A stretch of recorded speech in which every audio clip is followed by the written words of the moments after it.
জানি দেখা হবে।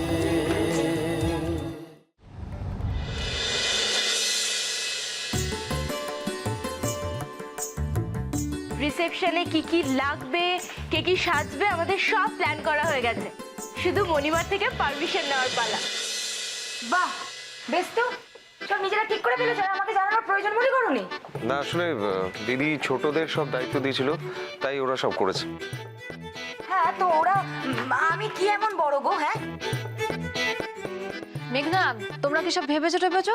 লোকেকে পরে বলে দিও সেটা। শোনো, দিদির সামনে এইসব ছেলে মানুষই করো না, কেমন? বাড়িতে বাইরের লোক আছে। মিসেস বড়ুয়া প্লিজ আসুন আসুন আসুন।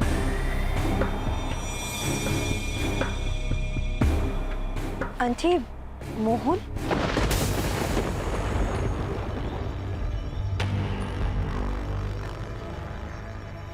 সত্যি মহুলকে দেখছি না। কোথায় ও? তোমরা ডাকুনি ওকে? শ্রেয়া, তুমি ওকে ডাকতে গেছিলে না? হ্যাঁ, কিন্তু কোথাও নেই। নেই মানে? সারা বাড়িতে খুঁজলাম কিন্তু কোথাও দেখলাম না। তারপর মনে হলো হয়তো কোথাও বেরিয়েছে। বেরিয়েছে? মহুল বেরিয়েছে আমি জানি না, হতেই পারে না। ভাই দেখো তো কোথায় গেছে। এসো। আমি দেখছি দিদি।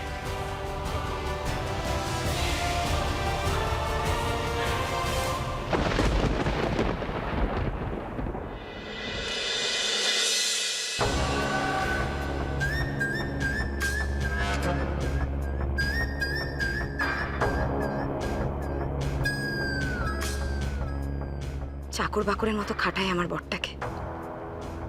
একদিন যে বরটাকে পাশে নিয়ে খাবো তার জো নেই। সারাক্ষণ শুধু কোলের ছেলেকে সামলাও। ভিনি কোথায়? এই সময়টা তো তোমাদের সঙ্গে থাকে, আজ দেখছি না। তাকে তুমি মেনে নিয়েছো, সে এখন পুরোপুরি মহুলের বউ। তার হাবভাবই আলাদা। এসব কেন বলছো শ্রেয়া? ওর মতো ভালো মেয়ে খুব কম হয়।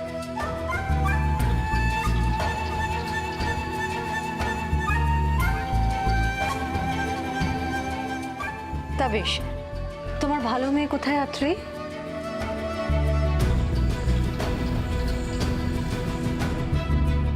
দিদি, মহুল বাড়িতে নেই।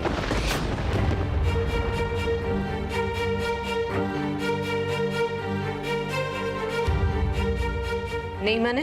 আমি পুরো বাড়ি খুঁজলাম, ওকে পেলাম না। তারপর দারোয়ানকে জিজ্ঞেস করাতে দারোয়ান বললো যে মহুল ভিনিকে নিয়ে বেরিয়েছে।